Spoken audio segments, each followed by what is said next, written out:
Buenas tardes, bienvenidas a todas y todos un día más a la biblioteca a celebrar las jornadas por el Día del Libro, dentro de las primeras jornadas de la Feria del Libro del Valle de Ricote, la cultura que nos une. Esta tarde tenemos la gran suerte de contar con una colaboración nueva que nos hace muchísima ilusión, abrir los actos a tanta gente, a cuanta gente quiera colaborar con nosotros, y animamos a mucha gente joven que hay por aquí apoyando, supongo que a sus amigos o a que quien quiera contarnos algo, quien quiera exponer algo, quien tenga algo interesante, algún trabajo que desee compartir, pues la biblioteca está abierta para todas y todos vosotros, y las bibliotecas son un lugar seguro y un centro seguro para compartir el conocimiento y para pasar un rato agradable. Está con nosotros Luis, es conocido en este pueblo, es conocido y de una familia muy querida también por todas y por todos. Muchísimas gracias, de verdad, Luis, por querer pasar la tarde con nosotros. Y yo nada más quiero felicitaros el Día del Libro a todas y a todos. Felices lecturas, cuantos más libros, más libres. Muchas gracias de nuevo por vuestra asistencia y vamos a disfrutar un poquito de lo que viene Luis a contarnos.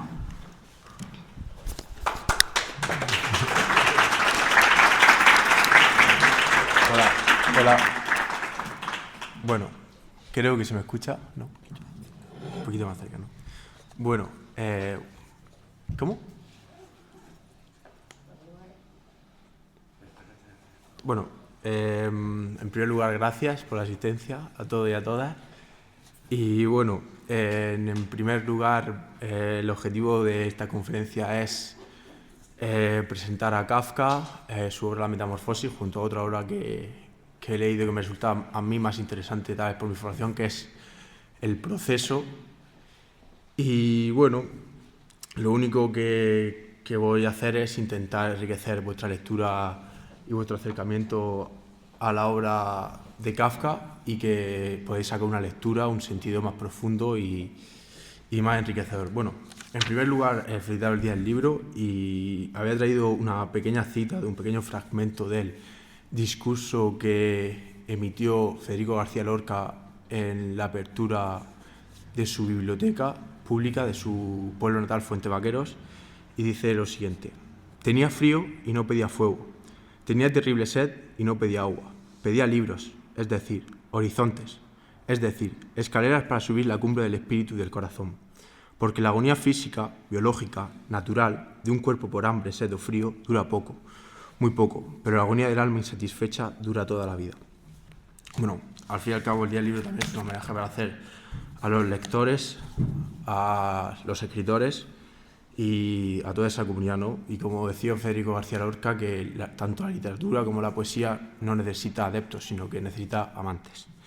Bueno, ya el corpus del discurso va dividido en tres partes, como es la primera, la biografía de Kafka; en segundo es el escritor y su obra; y en tercer lugar y último es posibles interpretaciones de la metamorfosis, donde intento dilucidar, desenmascarar el sentido o algún tipo de sentido que puede ser la metamorfosis. Bueno, en primer lugar, Kafka nace en 1863 en el barrio judío de Praga y muere por tuberculosis en 1924. Nace como casualidad el mismo año que muere Marx. Sus padres eran Hermann Kafka y Julie Lowy. Tuvo dos hermanos que murieron al poco de nacer y tres hermanas, Eli, Vali y Odla, que esta última, Odla, era su favorita. Estas tres murieron entre los años 42 y 43 en un campo de concentración y exterminio nazi. Él siempre se sintió más un Lowy que un Kafka, y la familia materna tuvo mayor relevancia tanto en su vida como en su producción creativa. Su vida principalmente estará marcada por tres conflictos. En primer lugar es la relación compleja y difícil que tuvo con su padre, que se ve en muchos de sus escritos. Hay un escrito que es Las cartas al padre, que es póstumo, y también se refleja en la metamorfosis. En segundo lugar es la imposibilidad de Kafka por optar por una carrera literaria, y por último es la incapacidad de establecer una relación amorosa duradera. Estudió Derecho y fue ahí donde conoció a su amigo y primer biógrafo Max Brod, el culpable de que hoy podamos disfrutar de su obra, ¿no? Tras su muerte, Kafka no dejó en ningún momento ningún testamento, pero Brod, al ir a su casa y revolver entre sus cosas, encontró una carta donde le encomendaba que quemara todos sus libros, todas sus novelas, todos sus diarios, todas sus cartas a cualquier persona y que en su nombre reclamara lo escrito y las cartas a aquella persona que se había mandado. Y dice lo siguiente en uno de sus diarios: de todos mis escritos, los únicos libros que deben quedar son los siguientes: El proceso, La metamorfosis, En la colonia penitenciaria, El médico rural y el relato corto Un artista del hambre. Pueden conservarse los escasos ejemplares existentes de contemplación. No quiero cargar a nadie con el engorro de deducirlos a pasta de papel, pero no debe publicarse nada de ese volumen. Bueno, los dos motivos principales que se conocen por qué Brod no destruyó su obra completa y posteriormente la publicó fue, en primer lugar, por una conversación que mantuvieron en 1921, en el que Kafka se mostraba contrario a destruir o a quemar su obra en algún momento, y en segundo lugar, que Brod, como primer biógrafo, gran amigo y muchas veces escribió con él muchos de sus escritos, los leían y se reían, porque Kafka tenía un humor particular, sabía de la calidad literaria de estos escritos, como puede ser Cartas al padre, El proceso, El castillo, y que por ese motivo no los quemó. Como un dato curioso, el nazismo, por ejemplo, quemará sus libros en las plazas públicas y su obra será desterrada, incluida en la lista de lectura nociva e indeseable. Respecto a la relación con su padre, tuvo una relación bastante conflictiva durante gran parte de su vida, que se refleja en muchos de sus escritos, y este es el caso de la metamorfosis. Su padre era el propietario de una tienda de ropa y accesorios que con el tiempo se convirtió en empresario y en mayorista de estos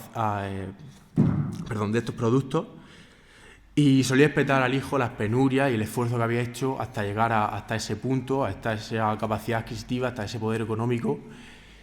Y, por ejemplo, Kafka sentía una mezcla entre admiración y temor por su padre. Por una parte, admiraba su disciplina y su fuerza física, pero por otra, lo temía en sus frecuentes ataques de ira, en su inquebrantable seguridad en sí mismo y su continua arbitrariedad. Así, Kafka decía al respecto, yo he cogido uno de los pasajes de sus diarios que me parece muy ilustrativo y sirve tal vez para ver la situación que también nos encontramos los jóvenes hoy en día, los jóvenes de antes, vosotros tanto mayores como pequeños, que siempre hay algún mayor que ha dicho: pues tú no pasaste por esto, qué bien viví hoy en día, hoy no tenéis tal vez los obstáculos, las penalidades, las dificultades que nosotros pasamos, ¿no? Y dice Kafka lo siguiente sobre su padre: es desagradable escuchar a padre hablar con constantes insinuaciones sobre lo afortunada que es la gente hoy en día y los padecimientos que hubo de soportar en su juventud. Nadie niega que durante años, por falta de ropa de abrigo, tuviera llagas abiertas en las piernas, que pasara hambre ni que con apenas 10 años tuviera que empujar un carro de pueblo en pueblo, aun en invierno y muy de mañana. Pero lo que no hay forma de hacerle entender es que estos hechos, a los que se sumaría el de que yo no haya pasado por todo eso, no conducen en absoluto a la conclusión de que yo haya sido más feliz que él, de que puede enorgullecerse de aquellas llagas en sus piernas, algo que da por sentado y afirma de entrada, de que soy incapaz de apreciar sus pasadas penalidades y de que, en definitiva, solo porque no he pasado por esas mismas penalidades debo estarle eternamente agradecido. Y estaría encantado de oírle hablar largo y tendido de su juventud y sus padres, pero escuchar todo esto en tono arrogante y belicoso es un tormento. Bueno, yo, en cierto sentido, ¿no? Tampoco ha sido algo muy cotidiano, pero sí que hoy en día hay muchas personas mayores, adultas, abuelos, tíos, padres que suelen decirle al hijo: pues tú no pasaste por mi situación, en los tiempos de la guerra nosotros pasábamos hambre, nosotros teníamos mayores vicisitudes que vosotros, no pasáis por eso y que ni mucho menos podéis llegar a imaginar. Bueno, su padre siempre despreció su labor como escritor, su pasión, e intentó en diversas ocasiones reconducir su labor al sector textil, al negocio familiar. Esto le ocurría, por ejemplo, también a uno de los grandes poetas del romanticismo del siglo XVI-XVII, como es Hölderlin, quien luchó toda su vida contra su madre, que no quería que fuera poeta y quería que fuera un pastor pietista de la Iglesia luterana. Por eso él se sentía más un lobo que un Kafka, y desde luego siempre buscaba protección y refugio en la madre, quien lo fue iniciando desde pequeño en la lectura y en la música. Respecto al trabajo de Kafka, Kafka intentó buscar durante toda su vida un trabajo que le permitiera tener tiempo de ocio, tiempo libre, que lo pudiera dedicar a la escritura. Trabajó como comerciante en la empresa de su padre y durante mucho tiempo trabajó para la compañía de seguros de accidente, que era como una especie de rama de la seguridad social del Imperio Austrohúngaro. Pero él siempre se mostró muy rechazado al trabajo y muy negado, y profundamente lo detestaba. A él lo que realmente le apasionaba, lo que daba sentido a su vida, era la escritura, en cierto sentido la soledad. En uno de sus diarios cuenta que después de tener que sustituir a su padre por una enfermedad durante 15 días y de no tener tiempo por la prolongada y dilatada jornada laboral, del no poder escribir, dice que fueron los peores días de su vida. Y es que Kafka realmente tenía una relación con la escritura hasta el punto de que no podía existir sino escribiendo.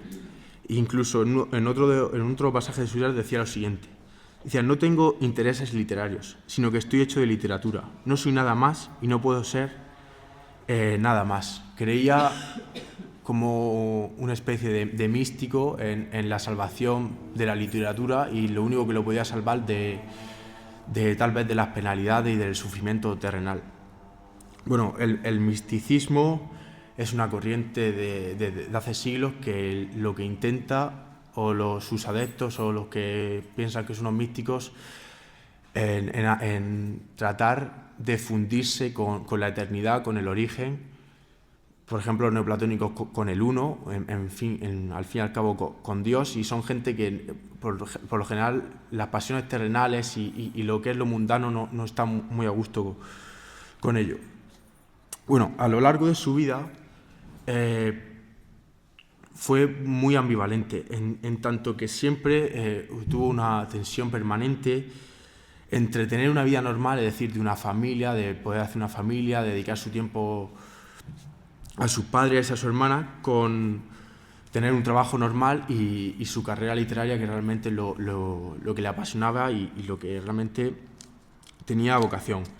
Esto se ve muy bien en la vida amorosa de Kafka, que no fue especialmente feliz. Bueno, Kafka tuvo varios noviazgos o varias amantes, pero sobre todo hay que destacar uno, como fue Felice Bauer, con la que estuvo hasta en 2 ocasiones a punto de llegar a casarse. Sin embargo, Kafka no quiso en ningún momento contraer matrimonio, porque sabía que eso le iba a llevar mucho tiempo, le iba a causar cierta coacción que él no quería, ¿no? Al fin y al cabo, cuando alguien se casa, tiene cierto compromiso con la pareja y tiene que dedicarle tiempo, y él eso por un impulso vital no lo permitía, porque él realmente lo que quería era dedicarle el tiempo pleno a la escritura. Algo parecido, o muchos lo interpretan también, como le ocurrió a Kierkegaard. Kierkegaard es un filósofo danés que criticó mucho a la iglesia cristiana o al cristianismo, porque lo que él pensaba es que realmente era un místico, y lo que él pensaba es que solo uno puede llegar a mantener una relación estrecha con Dios. Es decir, él, por ejemplo, estaría en contra totalmente de la iglesia y de todas estas prácticas en comunidad, sino que a Dios se llega por medio del ascetismo, de uno mismo, del encuentro con uno mismo. No es que solo una persona, como en un estado privilegiado, pueda llegar a ello, sino uno mediante uno mismo, mediante su individualidad y la conversación y el diálogo con uno mismo y con Dios. Y es por eso que, por ejemplo, él también rechazó a su amada y no contrajo su matrimonio, por el mismo hecho de que necesitaba tiempo para alcanzar con Dios, y que el autoconocimiento y el diálogo con uno mismo y con la divinidad conlleva mucho tiempo.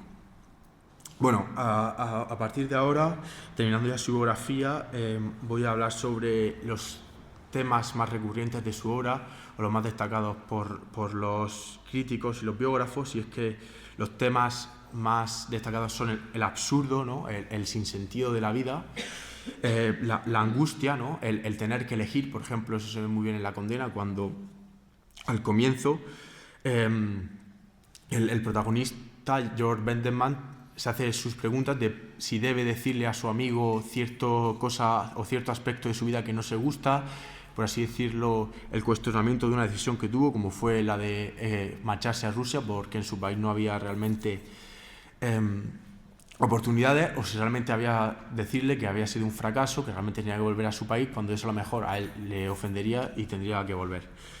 La alineación, que bueno, desde la filosofía marxista se entiende como la deshumanización, la pérdida de individualismo, ¿no? El entrar en el sistema capitalista te convierte en un simple mecanismo y te despoja de toda individualidad, de toda cualidad específica tuya, y te convierte en algo más, en algo cualitativamente indistinguible de lo demás. La burocracia, que por eso ha sido profundamente emparentado, y sus teorías han asemejado tanto a Max Weber y a su crítica de la máquina burocrática. Unas críticas a las convenciones de la época, como son la familia, el noviazgo o el existencialismo. También hay quienes ven en él un precursor del surrealismo. Bueno, voy a beber un poquillo de agua. Si voy muy rápido me lo decís. Y acepto preguntas. Bueno, tanto durante como después. Bueno, a la hora de escribir, Kafka tenía como referentes a Goethe y a Flaubert. Por ejemplo, Goethe puede ser conocido por Las penas del joven Werther, y Flaubert, su obra más conocida, sin duda, es Madame Bovary. Y bueno, lo que veían ellos, aparte de la brillantez en la narrativa, era su pasión por el arte, que a él tanto demandaba. También, como expone Borges en una de sus introducciones, era devoto de Pascal y sobre todo de Kierkegaard, del que ya he mencionado. Bueno, su influencia, tanto en sus temas como en su narrativa y sus relatos, está en Borges, en Camus, en Sábato, en García Márquez, en Nabokov o en Roberto Bolaño, por ejemplo. Filósofos que han escrito sobre él, filósofas que ha tenido cierta influencia, por ejemplo, ha sido Hannah Arendt, Walter Benjamin, Derrida, Deleuze, Agamben o Michel Foucault. Bueno, ya pasando al segundo apartado de la conferencia, que yo he titulado El escritor y su obra, y comienza de la siguiente forma. Primero voy a exponer la versión de los libros, o del libro, la temática que a Kafka le gustaba leer, y es que dice lo siguiente: si el libro que estamos leyendo no nos espabila de un mazazo en la cabeza, ¿para qué lo leemos? Necesitamos que los libros nos afecten igual que una catástrofe, que nos duela en lo más hondo, como la muerte de alguien a quien queremos más que a nuestra propia vida, como ser desterrados a un bosque alejados de todos, como un suicidio. Un libro debe ser el hacha para el mal helado de nuestro interior. Kafka, en resumen, elogiaba la literatura que tiene en nosotros, el efecto de una desgracia que nos importunaba, que nos hacía comprender el efecto trágico de la vida, ¿no? Ese aspecto azaroso que realmente, bueno, como hay algunos que lo interpretan como un trágico, tal como lo hacían los griegos en sus teatros. Por otra parte, bueno, hay sobre todo algunos intérpretes que consideran que el punto álgido de la obra kafkiana está en su relato de la condena. Piensan que después de ese relato es cuando realmente se convierte en un maestro de arte de la narración. Y bueno, desde algunos biógrafos que he leído, la condena reveló uno de los grandes inventos de Sodor, y es la naturalidad con la que trata sucesos improbables, como son, por ejemplo, el arresto arbitrario del proceso, o sucesos imposibles, como es que un humano se transforme en un insecto. Bueno, Kafka escribía estos sucesos como si fueran incuestionables, realmente como si estuvieran ocurriendo. Y cuando uno lo lee, bueno, al menos el que lo lee, o a mí me ha ocurrido, se asombra del poco cuestionamiento que hay hacia, por ejemplo, aspectos como en la transformación o en la metamorfosis, que uno no se cuestione, no llama a un médico, oye, ¿por qué se ha convertido en un insecto y sigue siendo insecto? Incluso el propio protagonista ni se inmuta, simplemente se levanta y lo primero que hace pensar es en su trabajo, en que se ha levantado tarde y en que tiene que ir a trabajar. Entonces es un poco, no sé, al final uno, cuando lo va yendo, parece que acepta su realidad, la normaliza, la asume como algo cotidiano, o la asume en realidad como lo hacemos cuando despertamos de un sueño, ¿no? A un sueño. Y eso, el resumen es que no hay ni deja espacio para la sorpresa. Incluso parece que conforme va avanzando el relato hay una mayor comprensión. Por ejemplo, Joseph K. en el proceso, acompañado del enfado, parece que va entendiendo los procesos estrambóticos que le van ocurriendo sobre el tribunal, sobre aquellos que le han arrestado. Así podemos decir que en el mundo de Kafka todo es lo que es, nada se presenta como un enigma, al menos para los personajes. Y bueno, otra característica es que este mundo imaginario suele estar poblado de seres bastante débiles, anodinos, insignificantes, que suelen ser suelen ser sometidos por una fuerza oscura, como por ejemplo en la metamorfosis es la extraña transformación en un escarabajo o en un insecto, en un bicho sin mucha razón. Y en el proceso, de repente, porque sí, sin darle ningún motivo en ningún momento, le arrestan y de forma arbitraria, enigmática. Sin embargo, muchos intérpretes es que sus relatos, sus personajes no están desligados del mundo concreto que vivió Kafka. Según Borges, dos expresiones que recorren la obra de Kafka es la subordinación, por un lado, y el infinito, que también a Borges le encantaba el infinito. Bueno, es que en todas las obras suele aparecer una jerarquía. Por ejemplo, en el caso de la metamorfosis es que cuando él no va a trabajar y está en su habitación y no puede salir por su condición animal o de insecto, lo primero que viene es, bueno, yo es que como lo tengo en argentino pone el principal, pero es como un encargado del jefe. Nunca aparece el jefe y cuando quieren hablar con el jefe nunca llega el jefe. Quiere enviar el mensaje al jefe, pero el principal tampoco se lo va a enviar al jefe. Es como que siempre hay una jerarquía donde el mensaje nunca llega. Y en el proceso ocurre igual. Vienen dos matones y le dice, bueno, pero ¿por qué estoy arrestado? Y en ningún momento se lo dicen. Simplemente que espere y que el proceso está en marcha. Y le dice, bueno, pero déjeme hablar con su superior. Y ellos tampoco saben muchas veces quién es su superior. Y eso creo que a lo que se refiere Borges.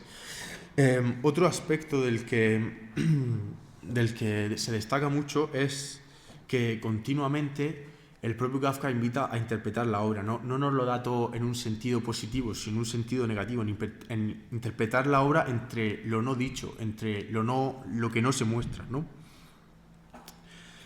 Sobre su obra favorita, Kafka dice en uno de sus cartas que era La condena, como expresa a su editor Kurt Wolff. Y pensaba que La condena, junto a otras dos, tenían que ser publicadas juntos. Dice lo siguiente Kafka: el fogonero, la metamorfosis y la condena guardan una unidad, tanto interna como externa. Hay una conexión evidente entre las tres y lo que es aún más importante, otra secreta, razón por la que estaría poco predispuesto a renunciar a la ocasión de verlas publicadas juntas en un libro, que podría titularse Los hijos.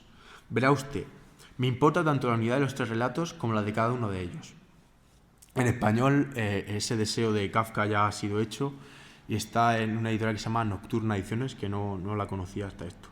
Bueno, la conexión entre los tres relatos y por qué decía Los hijos es porque en cada uno de los relatos un padre triunfa sobre su hijo. Ahora, antes de pasar al apartado de las posibles interpretaciones sobre la metamorfosis. Quiero hablar sobre todo del proceso, que a mí me resulta más interesante que la metamorfosis, tal vez por interpretaciones de ciertos filósofos. Y bueno, se pueden dar 3 interpretaciones posibles a este relato, incluso 4, aunque no solo a este relato, sino a la obra entera de Kafka. Y bueno, las 3 interpretaciones posibles, la primera es una teológica o religiosa, la segunda es psicoanalítica y la tercera es más social, que proviene más de los círculos marxistas. Bueno, la primera, la religiosa o teológica, suele venir de que ven en el tribunal que trata de juzgar y de arrestar a Joseph K. en el proceso, ven la justicia divina. Incluso hay una parte en el relato que habla con un cura y le dice que el orden del mundo está jerarquizado, es así, que lo acepte porque es una necesidad, está determinado por una fuerza mayor y no lo puede cambiar. En segundo lugar, la interpretación del psicoanálisis viene más fácil, se entrevé en su obra, que es sobre todo los complejos, los traumas y la relación conflictiva con el padre que se ve en la metamorfosis. Y por último, la interpretación respecto al marxismo se ve en la crítica a la burocracia y a la alineación que produce el sistema y sobre todo el trabajo. Una cuarta menos difundida, y la que a mí tal vez más me interesa y de la que quiero advertir, es de la que hacían los círculos de la intelectualidad judía, como eran, por ejemplo, Hannah Arendt, Walter Benjamin, Theodor Adorno, que relacionaban su novela con el antisemitismo europeo. Incluso hay quienes lo interpretan como un avisador del fuego. Un avisador del fuego también se interpreta así a Walter Benjamin. Son gente que no vivió la Segunda Guerra Mundial, pero que empezó a vivir, incluso él en Praga lo vivía, el ascenso de los nacionalismos y del antisemitismo. Ahora paso a dar un pequeño resumen de la novela del proceso, sin intentar hacer spoiler, como tampoco intentaré hacerlo con la metamorfosis. Y bueno, el resumen es que el proceso comienza con Joseph K. y 2 hombres llegan a su casa y lo arrestan. Y no saben los motivos ni sabe el por qué. Simplemente piensa que alguien ha hablado mal de él o le han acusado de algo de lo que realmente no es, porque realmente él presume su inocencia durante toda la novela. Lo único que descubre detrás de su detención es que hay una gran organización, pero que no le pone cara ni le pone forma. Lo que la historia cuenta resume el proceso de arresto, la humillación y la degradación del personaje principal. Lo interesante, y ahora remitiré a una anécdota que cuenta Primo Levi, es que hay un momento que cuando no le dejan, por así decirlo, optar a sus derechos, él enseña sus papeles y dice: oye, perdone, pero yo soy ciudadano de pleno derecho del país y tengo derecho a saber los motivos por los que estoy arrestado, a una defensa justa y a la presunción de mi inocencia. Sin embargo, estos 2 matones no le dejan ni presumir su inocencia ni optar a pleno derecho.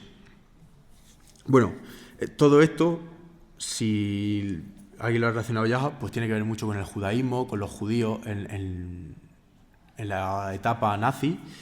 Y bueno, lo que cuenta Primo Levi, que me resulta muy interesante. Bueno, Primo Levi, antes de todo, es un superviviente del Holocausto nazi y uno tal vez que tiene de los testimonios más importantes, más enriquecedores sobre lo que fue el Holocausto. Y por ejemplo, como curiosidad, es el primero que le contesta a Faurisson, que Faurisson es el primer negacionista del Holocausto en la historia, que murió hace relativamente poco y bueno, está condenado por delitos contra la humanidad. Y realmente no negaba el Holocausto, o sea, no, Auschwitz sigue ahí, el campo de concentración sigue ahí. Lo que ellos negaban era el exterminio judío, lo que los judíos dicen en hebreo la Shoah. Bueno, lo que cuenta es que leyendo el proceso para traducirlo al italiano, lo que vio en el relato era el arresto que él sufrió cuando lo llevaron al campo de concentración nazi. Lo que ve Hannah Arendt, que también comentó la obra de Kafka, era la figura de un paria. Los parias, o el paria en la filosofía de Hannah Arendt, es aquel que es despojado de la vida política y social, que no opta a derechos, es el sin papeles, es el marginado, el estigmatizado, el que tal vez preferiría ser un delincuente a lo que es, el que no puede hacerse cargo de sí mismo, no puede hacerse cargo del mundo y realmente no está en ninguna parte y está condenado por así decirlo, siempre al exilio y a no tener una patria. Por eso, por ejemplo, Hannah Arendt reflexionó tanto sobre la historia de los judíos que intentaban tener una vida digna en Europa y que como mucho habían sido tolerados pero nunca habían sido bienvenidos, y Kafka también era judío, y solo que era un judío bastante bien adentrado en la sociedad de Praga. Él era germanohablante, entonces, por así decirlo, se podía difuminar más su condición de judío. Respecto a esto, por ejemplo, Kafka quiso en los últimos días de su vida regresar a Palestina. Conocía muy bien el hebreo y realmente se sentía un judío y sentía que debía volver a su tierra natal, pero su enfermedad por tuberculosis se lo impidió. Algunos, aunque no todo el mundo está de acuerdo en esto, enmarcan a Kafka dentro del movimiento sionista, que bueno, hoy en día habéis escuchado bastante el término, o al menos el sionismo. El sionismo, en resumen, es el movimiento que empieza a mitad del siglo XIX, que pretende unir a las comunidades judías que están alrededor del mundo en la diáspora, ¿no? Por eso también el sionismo se llamó al principio un nacionalismo en la diáspora. Sin embargo, Kafka nunca llegó a militar en el movimiento y sus ideales políticos, por lo visto, estaban más encaminados hacia el anarquismo. O sea, él no creía realmente en un Estado, entonces tampoco creía en el nacionalismo sionista y tenía miedo o temía que el nacionalismo sionista realmente reprodujera los vicios de otros nacionalismos, como puede ser el alemán o el nacionalismo checo. Ya por último, paso a dar lugar al último apartado de la conferencia, y tal vez por el que habéis venido, que es las posibles interpretaciones de la metamorfosis. Y aquí no me gustaría solo hablar yo. Si alguien quiere también decir su posible interpretación, está invitado, o discutir algún aspecto, luego hacer alguna pregunta sobre Kafka, sobre su vida, sobre cualquier pregunta. Estoy abierto a ello, aunque no sé si voy a poder responder, pero lo intentaré. Bueno, antes de nada hay que recordar que una obra literaria no es un objeto inerte al que uno va y lo describe como si fuera una mesa o una silla, sino que, como dirían los hermenéuticas, por ejemplo Gadamer, es que un libro o, por ejemplo, un cuadro es un verdadero interlocutor, es la voz de un autor desde una visión privilegiada. Está dando a ver una experiencia realmente personal que tú no tienes, porque no te puedes poner realmente en el lugar del otro, ¿no? Y también una visión privilegiada en el sentido de que su obra es histórica, es decir, está enmarcada, está producida en un contexto histórico, como por ejemplo Kafka lo hizo en su tiempo. El perjuicio, o bueno, el esfuerzo que aquí intento hacer yo, o como todos los lectores, es esforzarse en encontrar el significado oculto o visible, aparente en la obra. La cuestión, lo beneficioso para el lector, es que siempre le conduzca al lector a tratar el texto con el merecido respeto y que realmente le aporte algo. El perjuicio se produce cuando las interpretaciones que damos, las ideas que sacamos, eclipsan el texto, lo contradicen, lo hacen, por así decirlo, mantenerlo en segundo lugar por una interpretación arbitraria o egoísta, y que realmente menoscaban la trascendencia del texto. Esto suele pasar mucho y en filosofía más porque no lo entiendes muchas veces. Bueno, entonces el objetivo es situar la obra en su contexto, analizarla a la luz de su vida, de sus ideas, de su experiencia vital conforme al sistema en el que vivió y poco más, ¿no? Tratar de mejorar la comprensión y tratar de formular preguntas al texto para que el texto responda. Bueno, voy a dar un pequeño resumen de la Metamorfosis porque supongo que todo el mundo lo habrá leído, sin intentar hacer spoilers. Y bueno, es que el resumen se puede resumir como que Gregor Samsa, que es el protagonista, después de un sueño intranquilo se despierta convertido en un insecto. Realmente no se sorprende de su nueva corporalidad. Su primera preocupación, como ya he dicho antes, es la hora a la que se ha levantado y que realmente llega tarde al trabajo. El relato, en resumen, no voy a hacer spoiler por si alguien lo quiere leer, que es muy corto. El relato prosigue con el desarrollo de la nueva relación de la familia, de su día a día, de la incapacidad de Samsa o de Gregor Samsa de poder sustentar la falta económica en el hogar y el estigma, el abandono hacia Gregor durante el continuo de la obra. La obra Gregor Samsa trabaja de comerciante y trabaja porque ninguno de sus familias supuestamente puede trabajar. Su padre no podía trabajar por razones médicas y él era el único que aportaba lo económico en la casa, pero cuando curiosamente él se convierte en un insecto, la familia se pone a trabajar en conjunto y empieza a levantarla. Bueno, ¿cuáles son las posibles interpretaciones de la metamorfosis? Hay algún pasaje del propio Kafka que en las cartas al padre él manifiesta que al lado de su padre él a veces se siente como un insecto, como algo insignificante. Entonces, por un lugar tendríamos un primer sentido biográfico. El insecto en el constante de la obra aparece como algo repulsivo, como algo repugnante y como un signo de vergüenza. Y así comienza el estigma social. Incluso no se cambian de casa, venden muchas cosas de la casa, pero de casa no se cambian por el hecho de que no lo vean.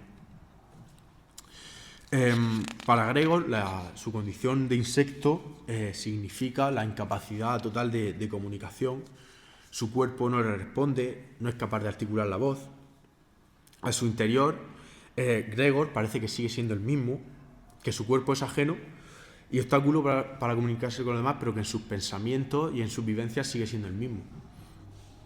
Aquí yo, por ejemplo, podría plantear una pregunta, aunque no creo que sea respondida, y es la relación entre la mente y el cuerpo, el cambio de la percepción. Por ejemplo, hay un momento que dice la obra que mirando por la ventana que solía mirar, no llega a ver el otro lado de la calle, porque su corporalidad ha cambiado y por lo tanto su percepción por lo visto también.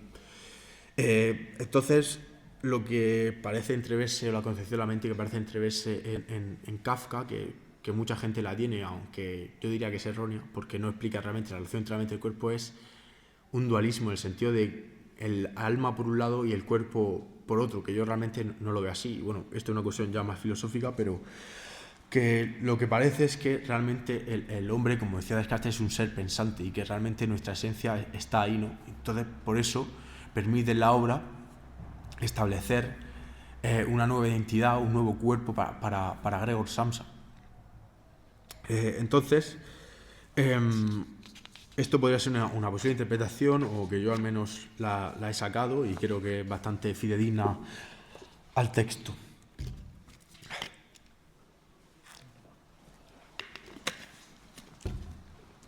Bueno, por otro lado, como diría Platón, el cuerpo es la cárcel del alma, ¿no? Pues parece que en el relato el caparazón o la condición de insecto es la cárcel de Gregor, ¿no? Sin embargo, parece que a través de esta condición de insecto no se hace el Gregor más libre, sino que es poseído, es metido como una jaula y parece decirse o entreverse que antes fuera más libre. Sin embargo, lo que parece realmente antes una ilusión de libertad, lo que algunos han interpretado es que realmente no era libre, sino que se encontraba prisionero de la rutina asfixiante, de un trabajo que le disgustaba y que exigía demasiado sacrificio, y sobre todo de la deuda con su familia y de una cantidad impagable. Entonces, lo que algunos interpretan es que la condición animal que se entrevé en el relato es convertir en literal una condición que podríamos decir que antes estaba en forma de alegoría, en forma de metáfora. Ya para acabar se ha hablado mucho de los elementos de la vida personal y familiar de Kafka que aparecen en el relato. Yo considero que esto es innegable. Por ejemplo, Gregor tiene mucho de Kafka. La hermana del relato de Odla, de su hermana, que era su favorita.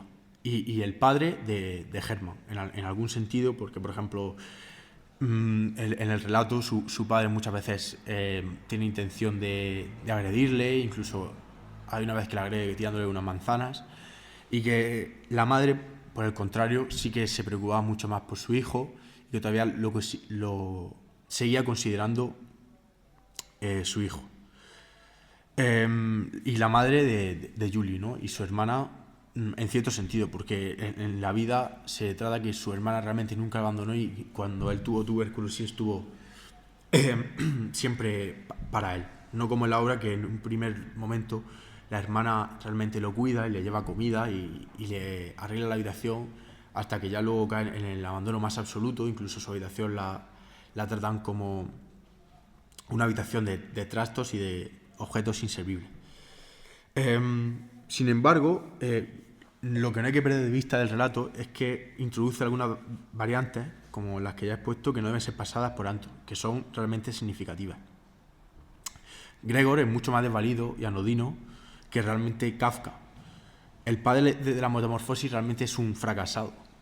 Realmente la deuda es culpa suya, entre comillas, por la caída de la empresa y por llevarla a bancarrota. En cambio, su padre era un empresario exitoso. Y su hermana, como ya he dicho, nunca lo abandonó.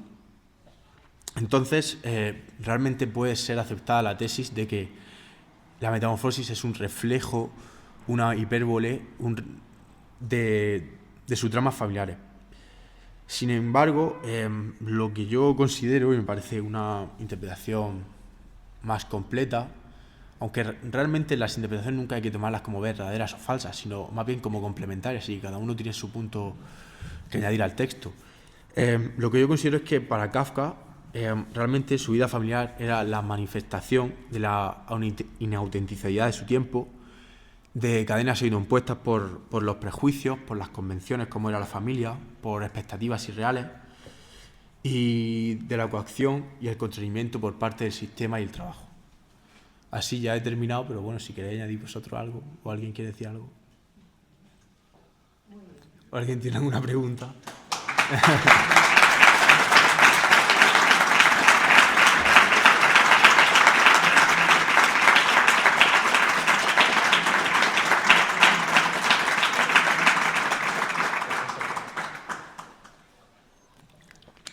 ¿Alguien quiere comentar algo?